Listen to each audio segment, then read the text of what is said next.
Salam Bapak Ibu Saudara-saudari jemaat yang dikasihi Tuhan. Hari ini saya menemui Anda untuk memberikan pelayanan firman dari rumah. Hari ini Rabu tanggal 27 Mei 2020. Nas Alkitab yang diperadabkan kepada kita hari ini dari Injil Yohanes pasal 3 ayat 31 sampai 36. Saya memberi tema untuk pemberitaan firman kali ini, bersaksi bukan sensasi. Saya mengawalinya dengan satu pernyataan begini, bahwa bersaksi untuk menghadirkan kebenaran, tetapi sensasi semata-mata demi ketenaran. Bagaimana penjelasan dari dua kata ini? Bersaksi itu tidak sama dengan sensasi. Saya ambil satu contoh sederhana begini. Bersaksi katakanlah seumpama memberi keterangan di hadapan sidang pengadilan, maka orang tersebut harus berkata sesuai dengan fakta dari apa yang dilihat, apa yang didengar, dan semuanya itu dialaminya sendiri. Bukan kata orang atau kata siapapun, apalagi bukan menduga-duga, tetapi semata-mata ia mengatakan apa yang sebenar-benarnya terjadi.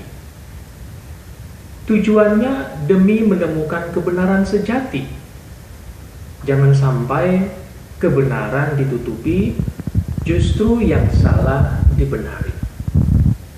Sementara sensasi dalam konteks itu, ia menghadirkan informasi yang mampu menyeret emosi orang, seolah-olah itulah kebenaran yang dicari. Tujuan sensasi untuk membentuk opini untuk sebuah kebenaran yang direkonstruksi.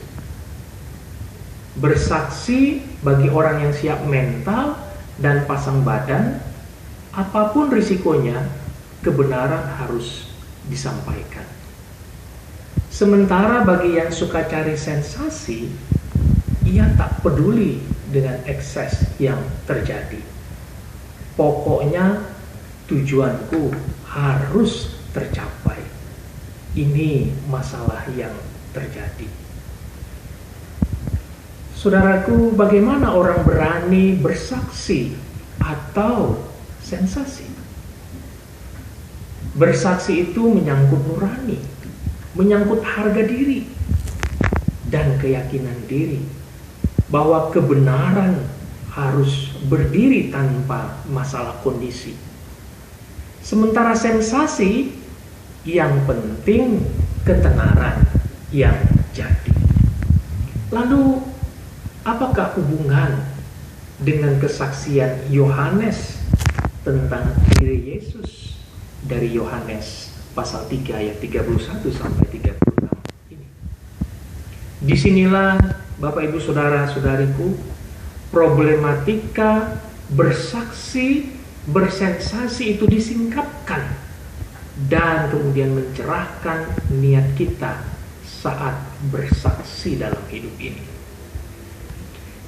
Yohanes tidak mau terjebak dengan giringan oknum muridnya yang mempersoalkan kapasitas dan otoritas Yesus yang mengajar dan membaptis saat itu. Yesus dituding telah merebut ketenaran nama besar Yohanes.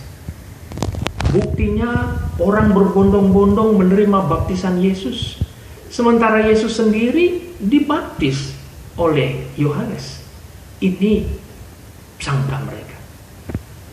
Lalu dalam konteks percakapan Yohanes dengan beberapa muridnya, Yohanes melihat bahwa situasi ini sebagai kesempatan baginya untuk bersaksi tentang Yesus.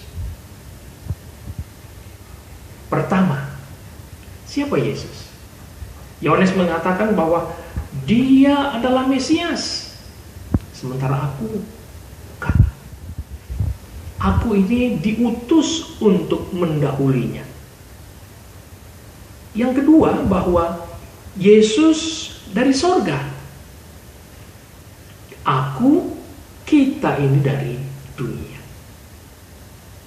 Yang ketiga, Yesus lahir, Yesus ada di bumi, ia hidup dan ia berkarya bersaksi tentang kebenaran, tentang Allah yang Maha Kasih.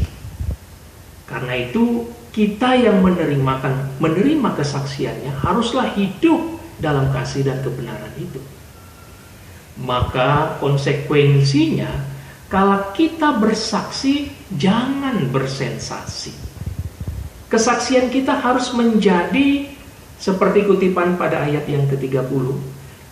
Ia harus makin lebih besar, tetapi aku harus makin kecil. Saudaraku, pencerahan dari apa yang diajarkan oleh Yohanes bagi kita. Ingat, jangan takut untuk bersaksi, tetapi takutlah bersensasi. Jangan bersaksi rasa sensasi. Jangan cemas soal kompensasi yang pasti akan mengikuti jerih juang bersaksi itu. Yohanes mengatakan pada ayat yang ke-27, tidak ada seorang pun yang dapat mengambil sesuatu bagi dirinya kalau tidak dikaruniakan kepadanya dari surga. Demikianlah firman Tuhan. Semoga dalam kondisi apapun, termasuk dalam situasi pandemi COVID-19 ini, kita tetap bisa bersaksi, bukan bersensasi. Selamat bersaksi. Tuhan Yesus memberkati. Amin.